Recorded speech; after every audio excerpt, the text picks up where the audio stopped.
Welcome back. Stasa23 here, back again with some knife therapy.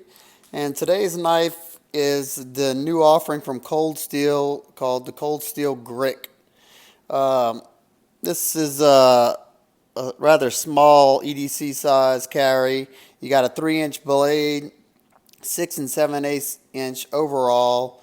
Um, Comes with a AUS, let's see if I can get this, the old AUS 8A blade, GFN handles. The handle length is a tad under 4 inches, a 3.5 millimeter blade, and it's got their new opening mechanism, whatever they call that, I'm not sure, and that's also GFN. As you can see, it's got a set pin in there to hold that in. I will say, and it also has this ugly, to me, pocket clip. They did this, it's also GFN, they did that so supposedly wouldn't cause any hot spots and it would be not so, it'd be a scratch resistant to like your car or something, just in case it hit the side of your car, that won't scratch up your car like metal will. It's got the tried and true triad lock, as you can hear. It's pretty stiff out of box. There's no Boyd detent, just straight. The edges aren't super sharp. Very minimal construction. You got a pivot screw. You got your stop pin.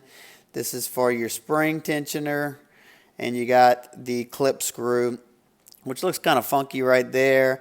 The ergonomics on this knife are okay, but this right here, that little point, see if I can, that little point right there is kind of digging into my hands. It's not the worst, but I will tell you, before their GFN was pretty robust. I forgot what Grivery, I think they call it. But this, you can see I can squeeze that pretty easily, and whenever I'm squeezing the knife tight, I broke down a couple of boxes just a second ago, and it's not the most comfortable knife in hand. Look, as you can see right there, that's where the hot spot is on my hand. But as far as if that clip wasn't there, it fits. These two fingers fit good, as you can see right there. I wear a size medium to large glove, if that helps out any. The smallest I can usually go is 3.5 inches, to where I can still get a full grip on it. So this 4-inch grip with this little chawl you got right here is okay. Let's see if they executed. They have no sharpening notch, and it's sharpened all the way to the back of the blade. That's kind of ugly. One thing that I noticed right offhand, that with these thumb studs, or whatever you want to call them, opening studs, ramped, whatever, when you're cutting, I broke down a cardboard box, and when you're cutting right here, it gets hung up right away. It catches those studs, so if you're breaking down a cardboard box, you really only have that much of blade to use. Now I will say, sharpness out of the box came spectacular. Of course, let's see if I got some paper right here, or at least on the box it felt good. See, yeah, it's super sharp, and I'm watching behind the camera, so it's not always the easiest thing. The price point on this knife, I think, I paid $32 and some change from Knives Plus. They were the first ones I saw to have it. The main reason why I got this knife, I plan on customizing it. It looked like I kind of like the blade shape. This kind of aggravates me, being that I can't really cut all the way. I may even take that off and try something different. But I plan on trying to put some of my quarter scales on here. So that was the main reason why I bought this, and I figured I could show it to you guys just in case you were, looking at this knife or trying to decide whether you wanted it or not. I will give you a few quick size comparisons. With the Grik, you got the Kershaw Pico. These two are probably, these are pretty similar in size. The Pico, they're almost, I think they're identical, as you can see right there. That's the Pico. I got the Rat Model 2. Let's see. The Rat Model 2 is just a titch longer. Not much, just by a hair. Kershaw injection 3-inch. It's just a little bit bigger, about the same size as the Rat 2. And one more, the Spyderco Efficient. Now the Efficient probably has about the same usable, no, actually you have more usable handle here, as you can see, because you go all the way up here. This is pretty much the only usable part of the handle unless you choke up on this knife. So it's bigger. This is bigger in blade. You got more cutting area, and you don't have to worry about anything getting hung up in that hole right there. There's a few size comparisons. The knife overall is super light because of the all GFN pot clip and everything.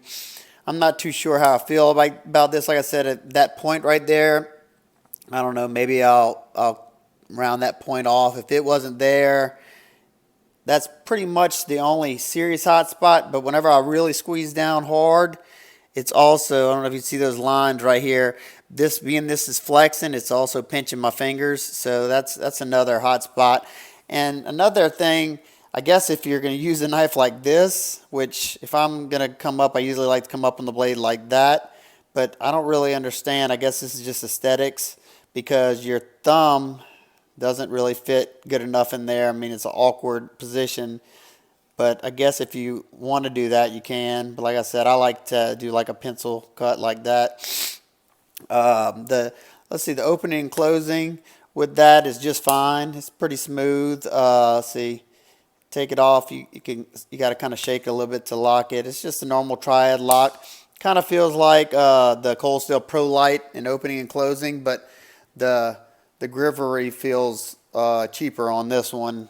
As far as I couldn't really flex too much in my Pro Light. This one, it gets kind of thin back here to make up for the pocket clip, and it's kind of squishy in that area. See, satin blade. See, there's your designations: Cold Steel, All-State, made in Taiwan. Grik, model number, model name.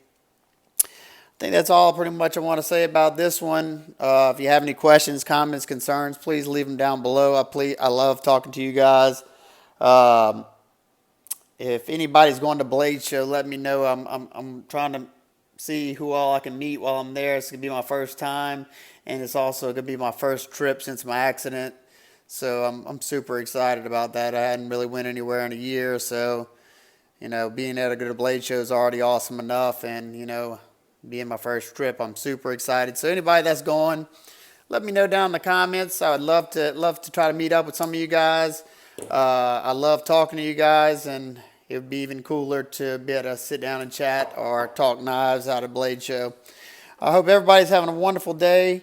I got a few more videos coming up, so stay tuned. All right, if you like my videos, please subscribe. If you like this video, please give it a thumbs up, share it. Anything, I appreciate it, guys. All righty, y'all have a great day.